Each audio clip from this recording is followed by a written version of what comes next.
অকাল বৃষ্টিতে বিপাকে পড়েছে বাঁকুড়া জেলার কৃষকরা। মঙ্গলবার সন্ধ্যার পর থেকেই জেলা জুড়ে শুরু হওয়া অকাল বৃষ্টিতে মাঠে জায়গায় জায়গায় জমে গেছে জল।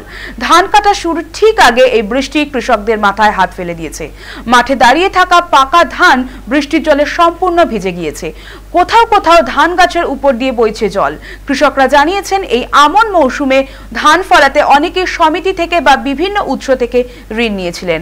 এখন সেই ধান ক্ষতিগ্রস্ত হওয়ায় তাদের চরম দুশ্চিন্তার মধ্যে দিন কাটছে।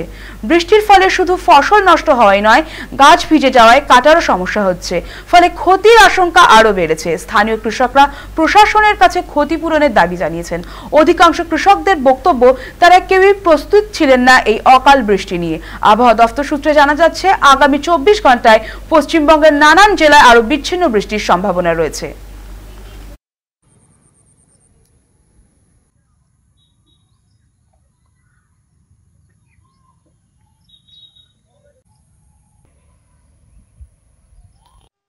এই তো অকাল বৃষ্টিতে হয়েতে আমাদের চাষিদের যা ক্ষতি হবার হয়ে গেল। এখন চাষের এখন এই পরিস্থিতি, এই ধান গলায় তুলতে পারবো কিনা সেটা সন্দেহ আছে। এরপরে ধরুন এরপরে যদি আবার আরো বৃষ্টি হয়, আরো বেশি ক্ষতি হবে। এখন এই যা পরিস্থিতি হয়ে আছে, তাতে করে এই কিভাবে কি করবো সবচেয়ে চিন্তার বিষয়। এখন দেখা যাক কি হয় শেষ অবধি। তারপরে তো সবাই সমবায় থেকে লোন টোন নিয়ে সব চাষবাস। এখন এইসব যদি ক্ষতি হয়ে যায়, তখন কিভাবে কি রিকভারি করা যাবে সেটাই চিন্তা।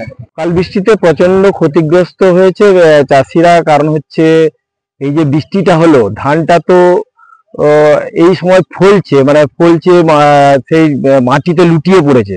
তাতে করে ফলনে বহুত বিঘ্ন ঘটেছে। অন্তত 50% মার হয়ে যাবে।